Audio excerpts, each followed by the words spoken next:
Hello Aquarius! This is your astrology forecast for May of 2014. And this also applies if you have an Aquarius ascendant or Aquarius moon. Let me break the month down for you. On May the 3rd, we have Venus changing sign, moving out of your second house in Pisces into Aries in your third house, joining Uranus here. This is a wonderful time for being social. Aquarius, you are an air sign, so many of you are quite social, but this really is a wonderful time for networking with people, for connecting with people in your community.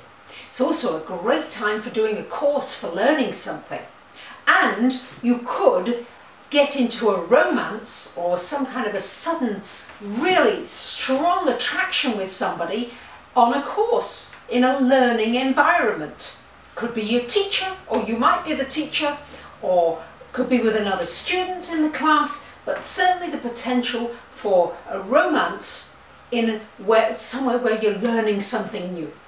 It's a wonderful time with Venus there to enroll on a course, especially something that you enjoy, something that you're really interested in and you'd like to learn more. This Venus energy as well just helps you along with any kind of communications, because I know with Uranus there for all this time there's certainly been some ups and downs in your communications. Uranus is your ruler.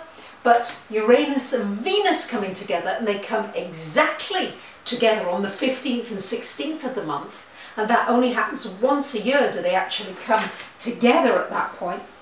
And this could bring really a sudden romance, a sudden attraction, or it could also bring a sudden money, somebody supporting you financially, money coming just from nowhere, but something coming that you had not expected.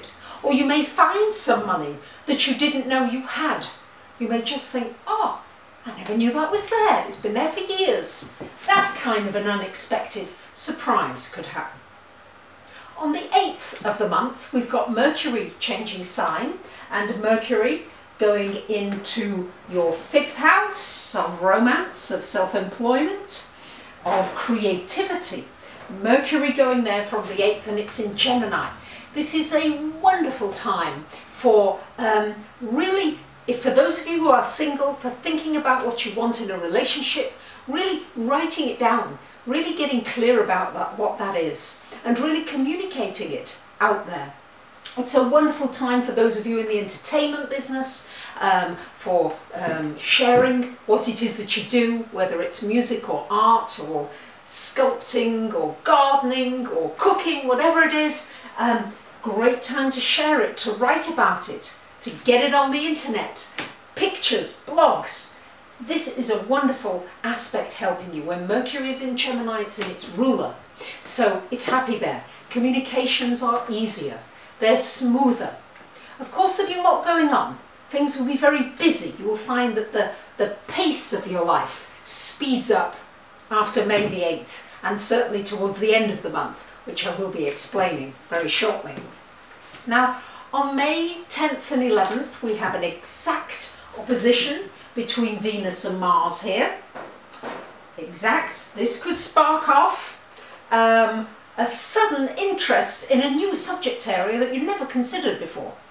Or you suddenly decide, hey, I'm going to do that course. It looks fascinating. Without much preparation, you just say, I'm doing it. Or teach it. Yes, it's like things are going to happen just on the spur of the moment. And of course, Venus opposite Mars could be a very strong chemistry that you feel with somebody. On May the 14th, we have a very, very powerful full moon in intense and sexy Scorpio. And it's falling here with Saturn in your 10th house of career, Aquarians. Now, Scorpio, anything with Scorpio is emotional. So I'm expecting at the time of this full moon, emotions to be running very high. A lot of emotions coming out. Make sure that you're not getting into other people's emotional stuff, because I'm anticipating that emotions, as I say, will be high. So Try not to take things personally, especially if it's just not really about you or involving you. And with this full moon happening in your 10th house, Scorpio tends to bring out anything that's hidden, that's suppressed, that's with the full moon. Think of it, the full moon, it's shining a light. So anything maybe you've not been working assiduously enough towards your goals. Maybe you need to restructure your career path. Maybe it's time for a new direction. It'll bring out your dissatisfactions. It'll bring out the things that you're not happy with as far as your career is concerned. And also, in a way, your home and your career, because always two houses get triggered at the same time. But this full moon certainly will give you an opportunity to look at what you're not happy with, maybe to voice some concerns and get them out, especially if they've been festering on the inside, and also to restructure your career in a way with baby steps so that you can start moving to something that makes you much, much happier. And the big news is this month on May 20th that Mars, planet of energy, passion, moving forwards, finally goes direct on the 20th. So you may feel as though you've been stopped. Yes, you've got going, but then it's stopped. Tried again and it's stopped. There've either been obstacles or blockages in your own energy, maybe your own health, your own energy hasn't been up to as much as usual, or other people have put the spanner into the works. When this moves on the 20th, things move forward. And especially if you want to travel, if you've got travel plans, great time to make travel plans, to go spontaneously on a trip somewhere. This energy is great for anything concerning international business, international travel, connecting with people overseas, and also maybe studying overseas. And it's also very good for bringing a new direction to your spiritual growth and your spiritual direction. Maybe you'll be studying, or maybe you'll be learning, you'll be teaching others. Either way, it's going to be a nice learning experience, but it's going to have a forward momentum now, which for sure is going to feel a whole lot better. On the 22nd of the month, we've got the Sun moving into your 5th house, joining Mercury there. This is the house of romance. This can bring a romance into your life, or it perks up your existing relationship. Gives you an opportunity to perk it up. It would be a wonderful time for starting a new business, for thinking about what you want to do to add to an existing business. And of course, wonderful for your creative energy, for turning a hobby into a business, for doing anything creative. Also, you might want to do something speculative, something small, just speculative, maybe $1 on the lottery. That too would be aspected at this time. Especially with Neptune in the 2nd, just make sure you don't do too much, otherwise you'll lose. And to add to that, something nice and light-hearted for the very end of the month, on the 28th of May, we have a new moon, also in your 5th house of romance and creativity and children, in Gemini.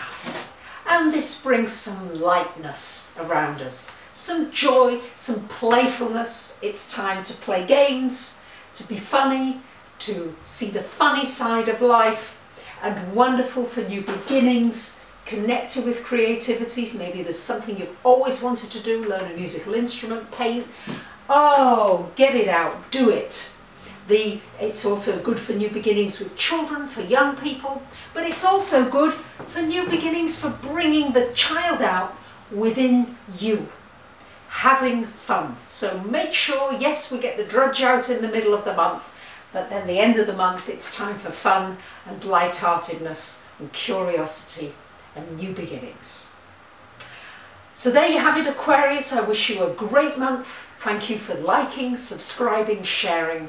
I greatly appreciate it. Bye for now.